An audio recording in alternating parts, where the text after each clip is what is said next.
So probably the only useful part of the entire prepositional case, in my opinion. Привет, ребята! What's going on, guys? So my name's Matthew. You are watching my channel, and today we are going to be learning about Russian cases, specifically the prepositional case, by history. So if you're like me, I don't like reading about something if I can actually read something. And one of the best things about learning languages is we can actually read things in their original language. You don't have to worry about translations or is this mistranslated or this or that or anything of the sort. So, and especially with Russian, there's so much history that we can learn. I'm a bit of a World War II history buff.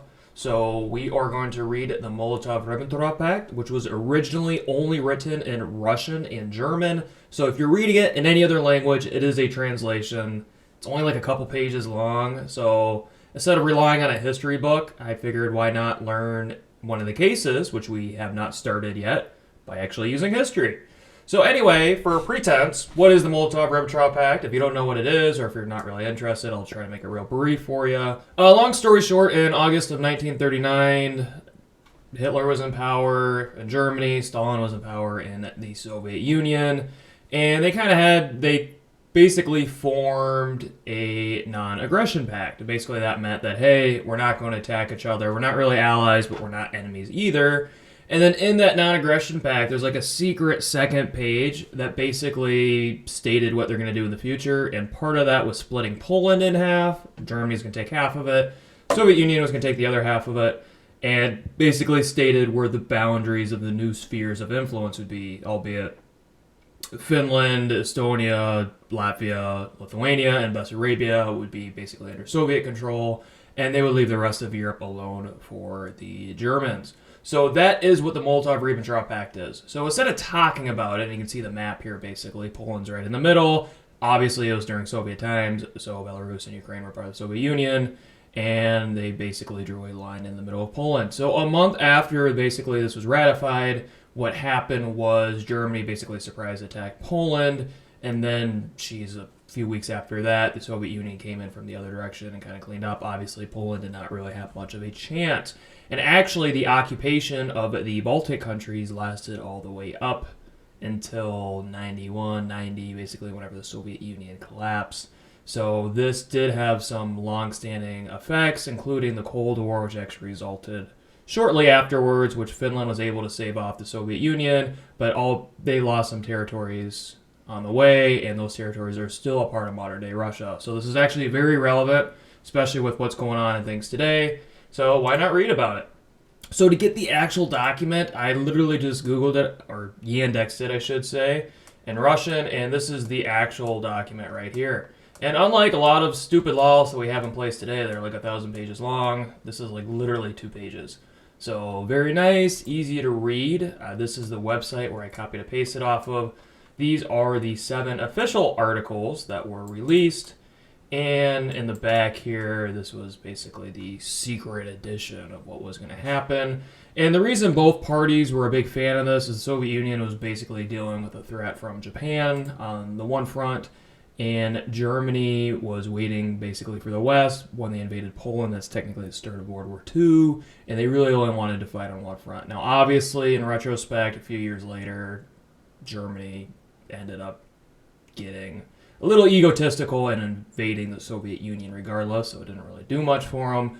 And actually in 1935, a little fun side note, I might start doing some German series later, going through all this stuff in German. They actually had basically the same non-aggression pact with Poland, so yeah, they were definitely not a very reliable partner by any means. So anyway, so let's get it to, here we go. So what I ended up doing is, and I really recommend, I think one of the first Russian videos I made, I basically created a chart here of all of the rules, the case system, what you need to know, and it is a very complex system. I don't expect people to remember it. Personally, I don't remember it all the time. You just need to be aware of it, and if you're ever writing anything simple, you need to know how to use it.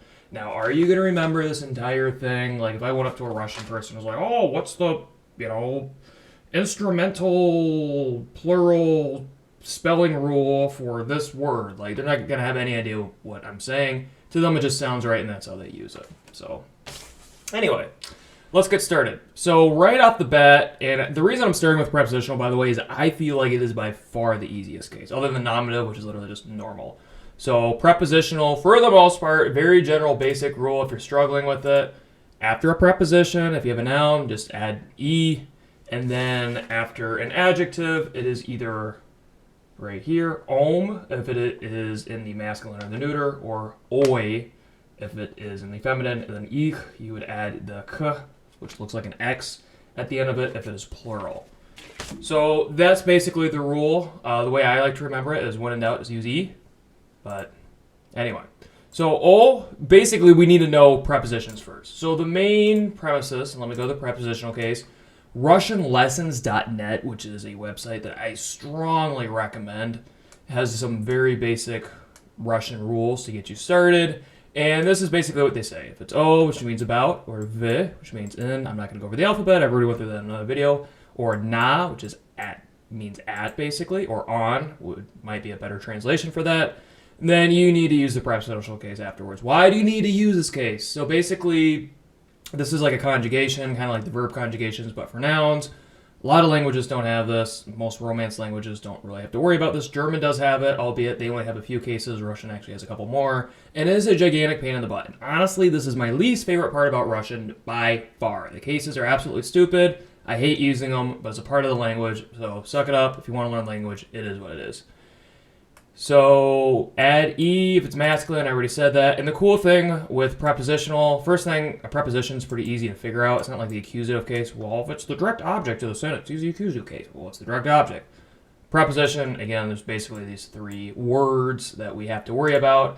And what I ended up doing with the Molotov Ribbentrop Pact here, the actual document, towards the end, I literally just highlighted the preposition, and then afterwards, basically, if there's an adjective or a noun, you can almost guarantee that it is probably more times than not going to be in the prepositional case. So, and then for neuter nouns, same thing. We change it to a yeah. And again, if it's already a yeah at the end, then it's still a yeah.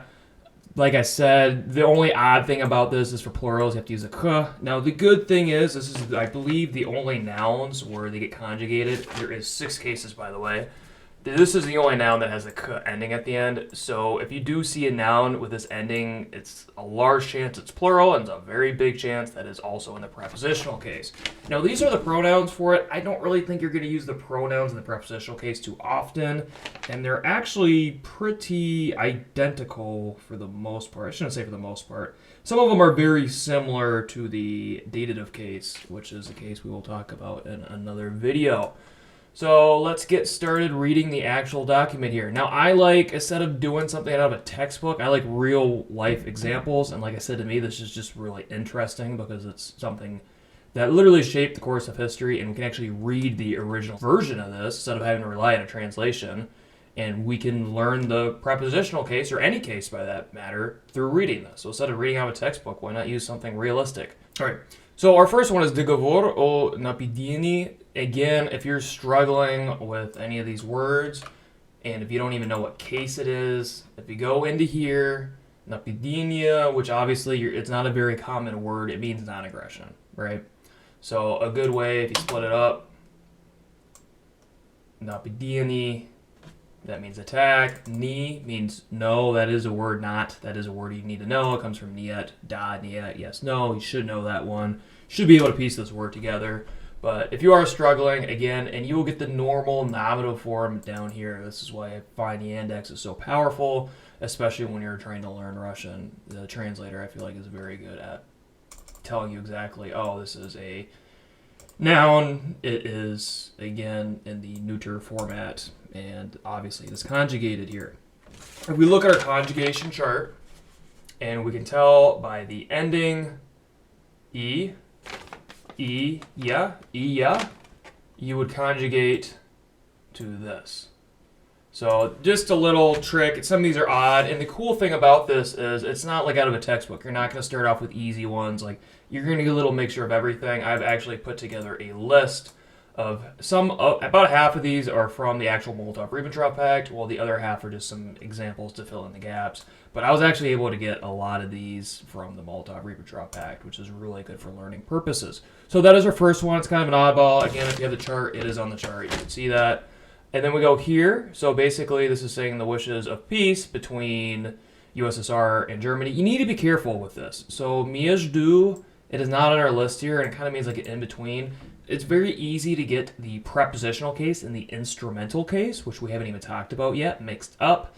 And this would actually be in the instrumental case. And what I mean by that is the instrumental case is basically if you use something as an instrument, or you use like to say with, like I do it with this, I do it with that, you would use the instrumental case for that, which again, pain in the butt. It's also a pretty simple case, especially I feel like compared to like a dative or an accusative, which I sometimes struggle with. I feel like instrumental is simple as well. It's just one of those things you gotta remember, like, oh, I cook with butter. It's like you gotta use the instrumental case now. But we're just focused on the prepositional case. So this is basically treaty o neutralitetia, about neutrality, okay? So because this is using about, this is a prepositional phrase. Anything in that phrase needs to be conjugated accordingly. So again, if we look at our chart, look at the ending, and you can see here a lot of these words. So just get rid of that. We are not doing the instrumental case today. If you look at the ending, that is what is getting changed here. So neutrality, we add the E because, or the yeah, I should say more accurately. And again, this is a pretty straightforward rule. So между СССР и Германией в апреле, so this is April, which ends with a ya, which is feminine, but it doesn't matter because it's prepositional. Everything ends with ya. Yeah. Yeah, yeah, yeah, yeah. So it's pretty easy, except if it's a plural, all right? So the отношении, so this is another, I don't want to say oddball, but if we go to the rule here, it'll let us know because of the original ending of it, we have to use the E.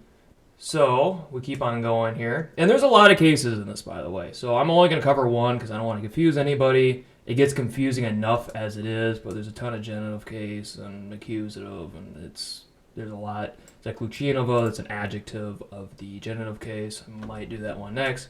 В случае, so by like any means, any case. Again, случай would be an i kratkaya, is what it would normally end with, but now it's yeah, right? So в случае, and then we keep on going here. Again, I am not focusing on anything basically until it is a v, a na, or an o. So v, какой форме. Now another thing that we need to remember with all this, and again, I would pick this apart piece by piece because it is a very complex subject, and this is where I feel like most people, myself included, really struggle with Russian, is for that we have different cases. For the word all, we have all these different cases. For this, or these, we have all these different cases. For me, our, basically any sort of pronoun, especially if they show possession, so that's what these are. So for example, mój, like moja machina would be like my car. Mój computer, my computer. So that is basically possession. It's like my versus I, but those all have to get conjugated the same way.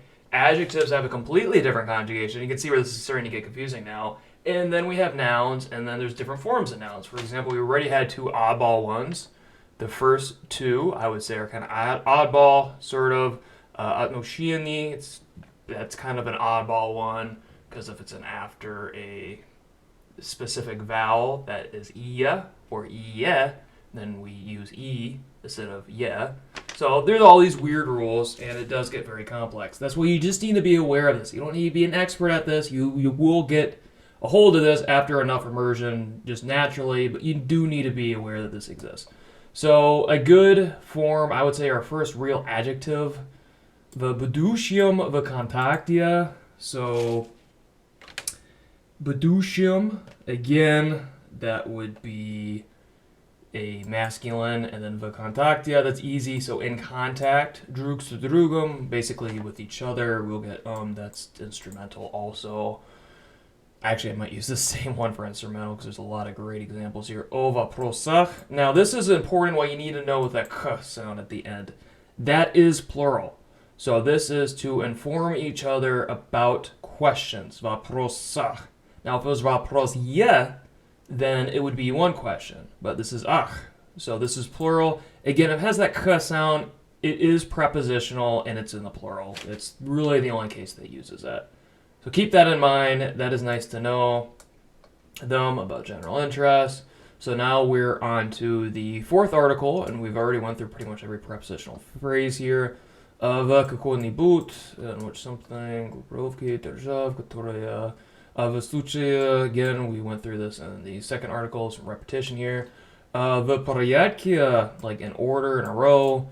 So again, this would normally end в порядке with an Actually, it doesn't even matter what it would end with for the most part, unless it ended with an iya or an iya. It's going to end with yeah. So again, в порядке. That's an easy one. Vnuzhnik slushaya. So this is a really great one, which I really like right here, just because we get the double ik at the end. So again, if we have a plural, we're going to end with the k sound, right? So now we are going to end with the exact same sound for the adjective as well. It's just we're going to use that u right there instead of the yach, which we have right here. Again, all you need to remember is it's plural, ends with k. And then if you're reading something, obviously you don't really need to know the case because of the prepositions here, but you'll know where that's coming from at least. So, Article 6, we're almost done already. This is very short. The Molotov Ribbentrop Pact itself is not very long.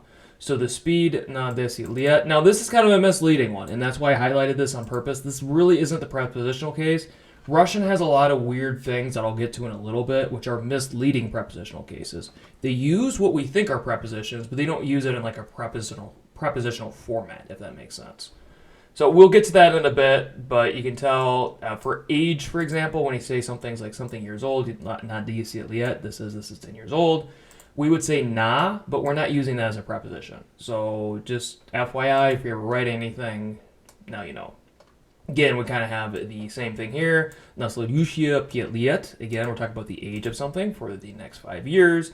We would use na to signify that, but that would not be a preposition, even though we're using it as a preposition. And the same thing goes for motion. Like if I want to say I go to Moscow, I might say I go in Moscow, but it really means to. It's just the way Russian is.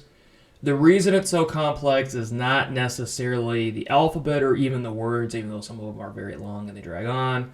It is more so the grammar structure, which is a pain in the freaking butt. Again, it just means you're going to need a lot more repetition with it. Another misleading one here, and we can tell this is not prepositional just by the endings here. There's no yes anywhere. Stroke here would be yeah, koroki, which you should already know, karakaya, short e. We've already used that multiple times. That is also not conjugated accordingly. So, the Berlinia. This is an easy one, right? So, Berlin, right? Berlin's Berlin.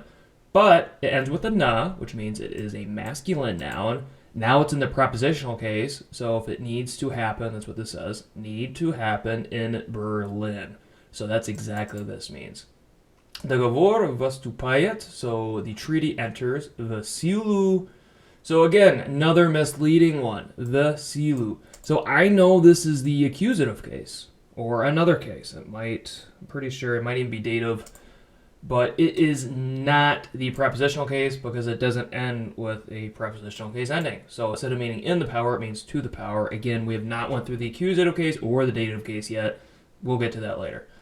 I can tell right here that this is the prepositional case because it ends with a k at the end. So this is plural and two originals. So agreed and two originals is what this says. And then in German and Russian language. So na немецком in German, и русском also. So if I just said this without the preposition, it would be немецкий и русский язык. That would be German and Russian language. But we are in the prepositional. We're saying it's in these languages. So, for example, if I wanted to say, speak in Russian, please, that would be на русском, пожалуйста. It wouldn't be по-русски. Well, I guess you could say по-русски. It wouldn't just be русский, пожалуйста. На русском, in Russian, please. So, again, na has a lot of meanings. It can mean to, it can mean on, it can mean in. You just have to get enough immersion and figure out what case they're using this in. For example, if I was going to read this like literally, it literally mean on German and Russian languages, we translate that in. That makes more sense to English. So, na немецком in German. Again, немецкий goes to because it is technically an adjective, actually. And it is язык, which would be masculine because it ends with a k. So we would use and not oi. Good thing about the adjectives, though, I would say, for the prepositional case, and oi. Oi the feminine version of this is pretty much the feminine adjective for almost all the cases. You only need to remember one. The masculine changes around a bit, which is kind of a pain in the butt, but if you use it enough, it just becomes second nature. So, немецком и русском языка. So, again, русском, exact same thing as the previous one. Языка, it ends with a k. Again, I've said it a million times.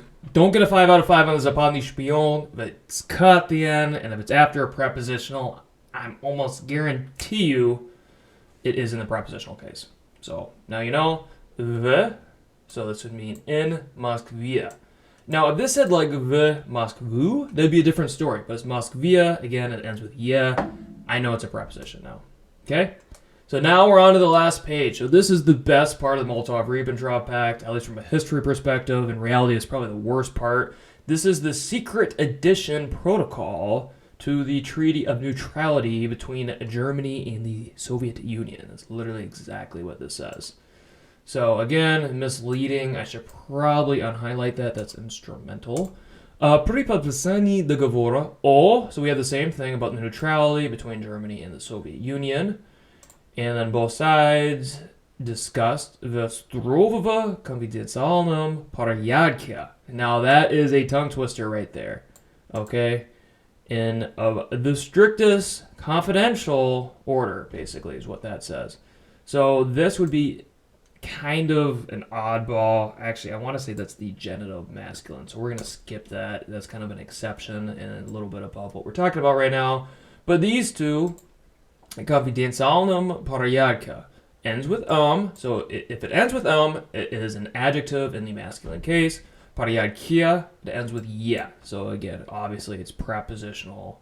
Doesn't even matter if it's masculine or neuter or feminine. It's if it ends with yeah, if it's after a preposition, it's probably conjugated in the prepositional case. So о разграничении. So this is like the ending here. Again, the original word, I would assume, ended with an E. Again, if you're struggling with any of these words, there's nothing wrong with looking them up.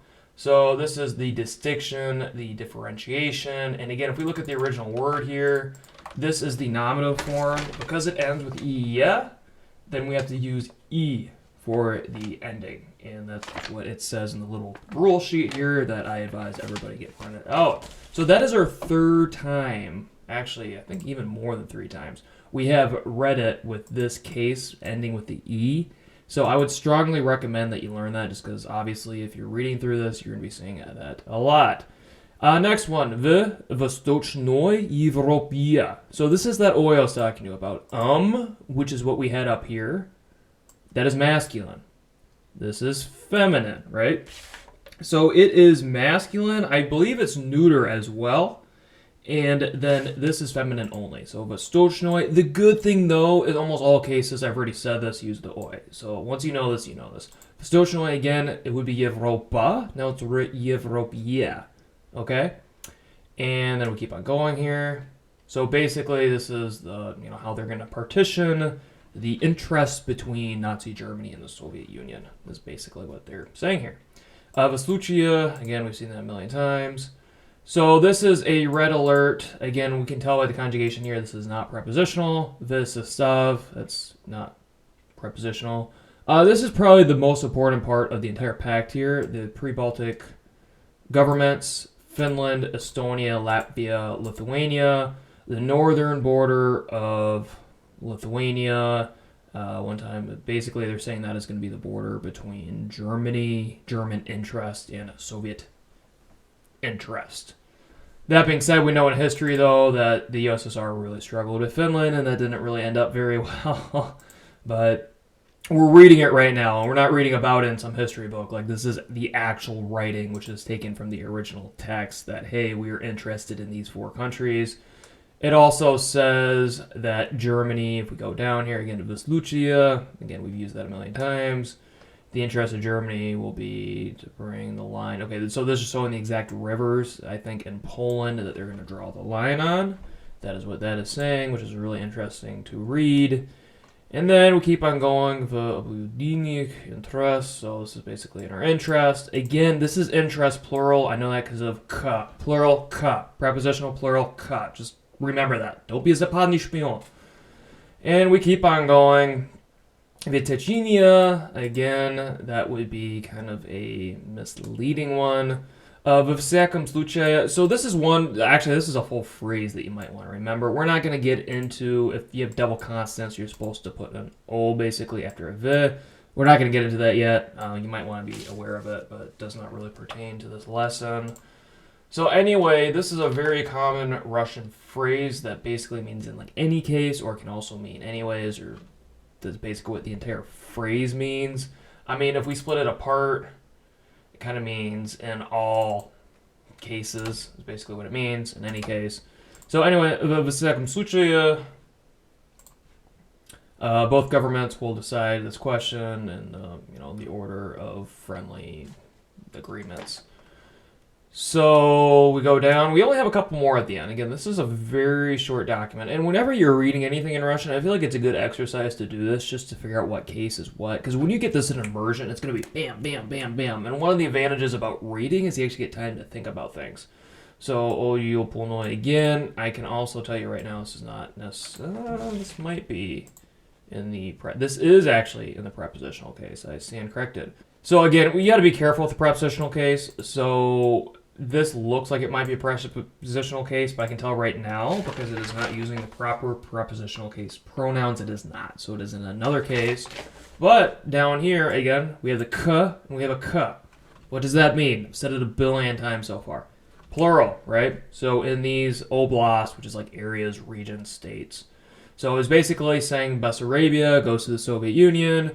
The German side is not interested in this at all. Wink, wink. So this protocol will be kept in each side in strict secretness. So again, in preposition, v strogom sekretia. So that literally means in strict secret. So I can tell by the ending here that this is a masculine adjective in the prepositional case. And again, everything noun-wise, for the most part, with the exception of the e's, ends with yeah. So that is it. That is literally the entire Molotov Ribbentrop Pact. I've just read through basically most of the pointers of it, kind of the highlights of what it is. Again, it's a very short document. Moscow, August 23rd, which is very close to an amazing day. It's close to my birthday. 1939. Now, obviously, German kind of ripped this in shreds a few years later, and they basically invaded the Soviet Union, and that's kind of what we know about World War II. But this is the original document saying that they weren't going to do that. Again, they had a very similar one that I might go through in the future in 1935, saying they would not do the same thing to Poland, which also, wink wink, did not end up happening. So now, examples. Let's just do a couple examples here, just so you understand, I guess, get some practice of doing these. Again, these are the rules right here. And these are some examples. Some of these are from the reading, some are not. So these are basic words here. So in the book I read this. The knigie. If you look at the ending here, on the table. Na stol yeah. Again, it's on something, it's a preposition. So the entire prepositional phrase needs to be in that case. In contact, the contact yeah. And with the yeah. So this is, again, most of these are taken from down here, are actually taken from the Molotov Ribbentrop Pact. And I advise that if you are learning Russian, or any language for that matter, you use real life examples. So if you even want to go into your Anki deck, for example, that might be another good one, and take some of these phrases and actually add them to your Anki deck. And hey, with the highlights and everything, prepositional phrase, just so you get practice at it every day. That would be an amazing idea. I'd fully support that, and I think that'd be really good for your Russian progress. So, vaprosach, k. There's an k at the end. Guess what? It's plural, about questions. Plural, prepositional case. Vysluchia, you might want to know this saying. We saw it a billion times. Obviously, it was probably the most common phrase used in that entire pact. Vaporyadkia, again, you might want to know that one. That was used a billion times. But yeah. Berlin, yeah. It could have been Moscow, in Moscow, the Moskvia. In St. Petersburg, St. Petersburg, yeah. In New York, yeah. Get the trend here? It's pretty simple. Into originals. Again, I know this is plural. Well, obviously, because it's two, but even more obviously, because it's k. Anything k. Obyedunik interezek. Again, I know my pronunciation's probably off. I'm still learning Russian too. But I know the cases. So that's a very easy way because of the k at the end. В Восточной Европе. In Eastern Europe. Again, oi, I know that is feminine, prepositional, and then yeah, because everything in prepositional pretty much, for the most part, the exception of the e's, is yeah. В строгом секрете, in strict secretness. Again, we just went through this. That should be an easy one. This would be a masculine adjective in the prepositional form, and this is just a, again, masculine prepositional form. В этих областях. Yeah, k at the end. So in these oblast, or regions, in these regions, again, plural because of the k at the end. Vamazlia. Yeah. Again, this could be like in oil, this could be in butter. Mazla kind of means both. So let's just say in oil, so I drop the tool in the oil. Instrument v mazlia. So I would have to use yeah. And again, the reason I included this is because mazla in its normal form is in the neuter. It doesn't matter. It could be masculine, it could be feminine, it could be neuter. It doesn't freaking matter. It is yeah. So I kind of decided to mix things up a little bit, and I used some of the other formats. So this is instead of tvoi or tvayo mazla, which is what it normally would be, because it's prepositional, and it's tvoi, which is like yours. It is yours in the prepositional. So tvayom. And again, it doesn't matter if it's neuter, it doesn't matter if it's masculine, they use the same conjugations for the most part. So v tvayom mazla. So I drop the tool, instrument v tvayom mazla. I drop the tool in your oil if you're working at a car shop or something. So that's how you would say yours. You would not say tvayo, you'd be say tvayom. It's Russian, it's complicated, it doesn't make sense. I know. Completely with you. I didn't make the rules. The moye rubashkia. Okay? So again, a really common way of keeping these intact, if you look at the ending here, if it's ikrakaya, chances are if it's some sort of adjective or conjugation, it's going to be in the feminine. If it ends with an M, then it is probably in the masculine if it's some sort of conjugation before a noun, right? So again, moy, or it would be maya rubashka, in my shirt. Now it is maya, because it is in the prepositional case. Again, shirt ends with a yeah, like almost everything else on this list. V svoik rubashka. So svoi is kind of like mine or my own. Basically, that's kind of what svoi means. It can mean a lot of different things. Actually, I might do a lesson just on that itself. But anyway, it is commonly used. It means possession. It's basically possession of whoever is speaking. Like I want to put my shirt on. Instead of saying moi, I might say svoi, if that makes sense. Or I want to put you need to put your shirt on. Instead of repeating myself and saying tvoy or vash, I might use svoy. So anyway, it is the exact same rules as these two. It's just the exception here is that it's in plural, so it ends with k instead of yom or yeah. Okay? Now, final example. This is the accusative case. Okay? So I am going to Russia. And we're going to get in that in another lesson. The accusative case gets pretty complex just because if an object or a noun is active, or let's say it is, how do I word this properly?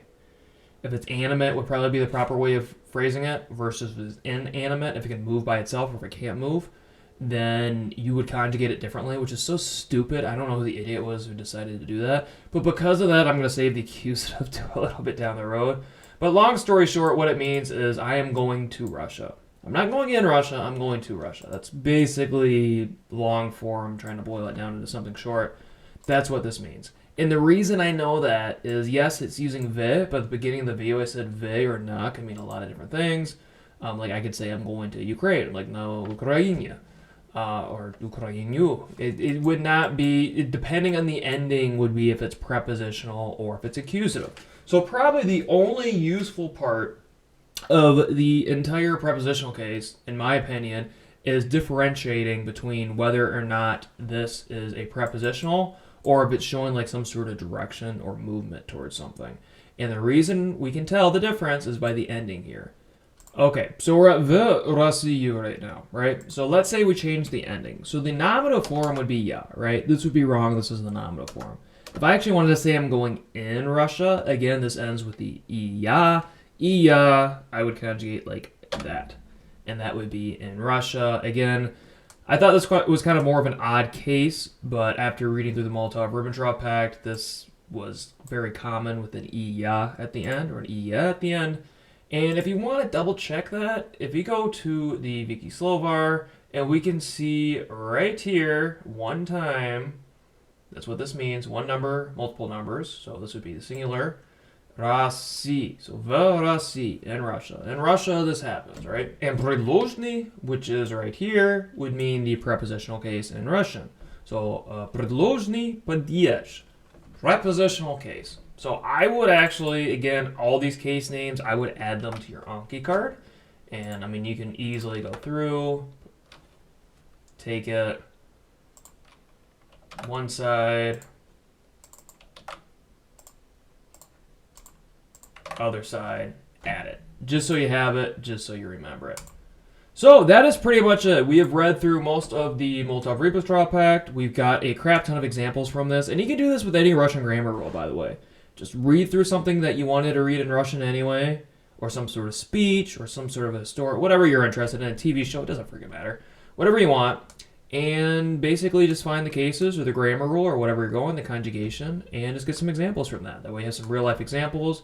If you wanted to even go a step further, like if you're watching a TV show, you could literally copy and paste the subtitles, and then you can record the TV show, put it in your Anki deck, and again, you have a phrase.